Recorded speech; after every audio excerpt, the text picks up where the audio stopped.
नमस्कार। क्या आप जानते हो कि मौलिक अधिकारों का निलंबन भी हो सकता है? फंडामेंटल राइट्स जिसकी हम बात करते हैं, आर्टिकल 12 से 35 के बीच में जिन फंडामेंटल राइट्स का उल्लेख किया गया है, वो भले ही मोतीलाल नेहरू कमेटी के वैचारिक मंथन से निकले हुए अधिकार हो जो राज्य के विरुद्ध नागरिकों को प्राप्त है, लेकिन क्या इन अधिकारों का निलंबन किया जा सकता है? और किया जा सकता है तो वो कौन से अनुच्छेद, कौन से आर्टिकल भारत के संविधान में हैं जिनके तहत इन अधिकारों का निलंबन किया जाता है? आर्टिकल 33, आर्टिकल 34, आर्टिकल 358, आर्टिकल 359, ये 4 अनुच्छेद भारत के संविधान में ऐसे हैं जो मौलिक अधिकारों के निलंबन की प्रक्रिया, निलंबन की बात को स्पष्ट रूप से हम सबके सामने रखते हैं। आर्टिकल 33 के तहत बताया गया है कि 4 श्रेणियां, 4 कैटेगरीज उन्होंने डिसाइड की हैं जिसके आधार पर सरकार मौलिक अधिकारों का निलंबन कर सकती है। वो 4 श्रेणियां कौन कौन सी है? कानून व्यवस्था से संबंधित व्यक्ति, यानी कोई भी सिचुएशन जिसमें कानून व्यवस्था को बनाए रखने के लिए जरूरी है। जैसा कि हम जानते हैं कि आर्टिकल 144 के तहत भी कई बार, धारा 144 के तहत भी कई बार सरकारें इस प्रकार के कानून अधिरोपित कर देती है जिसके तहत अधिक संख्या में लोग एक जगह इकट्ठे नहीं हो सकते। सशस्त्र बल की सिचुएशंस के आधार पर भी सरकार मौलिक अधिकारों को निलंबित कर सकती है।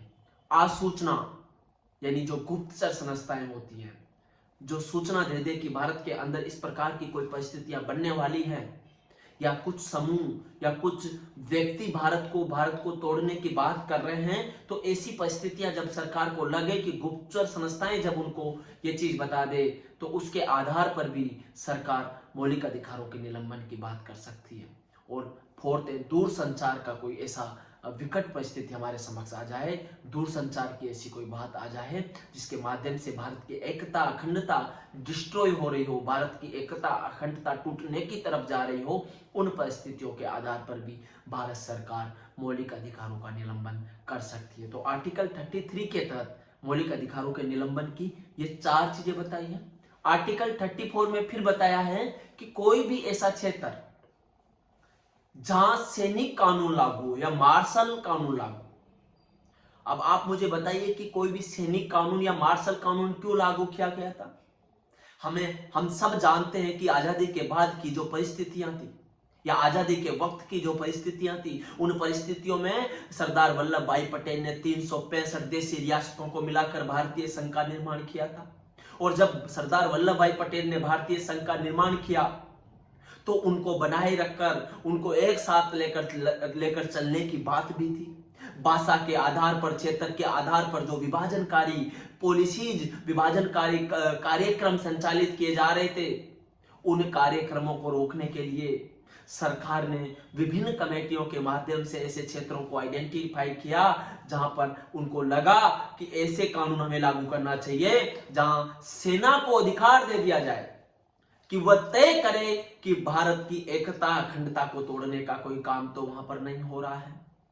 ऐसी परिस्थितियों में हम अप्सपा जैसे कानून, अप्सपा जैसे एक्ट 1958 में लाए, तो आर्टिकल 34 के अंदर यह बताया गया है कि किसी भी क्षेत्र में सैनिक कानून या मार्शल लॉ लागू हो तो वहां पर स्वतः ही मौलिक अधिकार खत्म हो जाएंगे।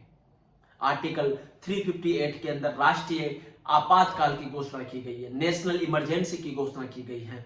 नेशनल इमरजेंसी के बारे में हम कभी किसी दूसरे लेक्चर में पढ़ेंगे, समझेंगे, लेकिन ये याद रखिए कि राष्ट्रीय आपातकाल की परिस्थितियों के अंतर्गत भी हम मौलिक अधिकारों का हनन, मौलिक अधिकारों को डिस्ट्रॉय, मौलिक अधिकारों को सीमित, लिमिटेड सरकार कर सकती है। आर्टिकल 359 के तहत लिखा है कि बाह्य आक्रमण, शस्त्र विरोध या फिर राष्ट्रीय आपातकाल की घोषणा की परिस्थितियों में मौलिक अधिकारों को लिमिट किया जा सकता है, सीमित किया जा सकता है। तो कभी भी आपसे इस प्रकार के कोई भी क्वेश्चंस पूछा जाए कि मौलिक अधिकारों को क्या सरकार रोक सकती है या मौलिक अधिकारों का निलंबन किया जा सकता है, तो भारत के संविधान में 4 अनुच्छेद स्पष्ट तौर पर इस बारे में बात करते हैं, जिसमें 33 आर्टिकल 33, आर्टिकल 34, आर्टिकल 358, आर्टिकल 359। तो इन 4 आधारों पर इसको रोका जा सकता है, मौलिक अधिकारों को लिमिट किया जा सकता है, सीमित किया जा सकता है। बहुत बहुत धन्यवाद। नए लेक्चर में नई जानकारी के साथ आपके सामने प्रस्तुत होंगे। तब तक के लिए सभी को सादर नमस्कार।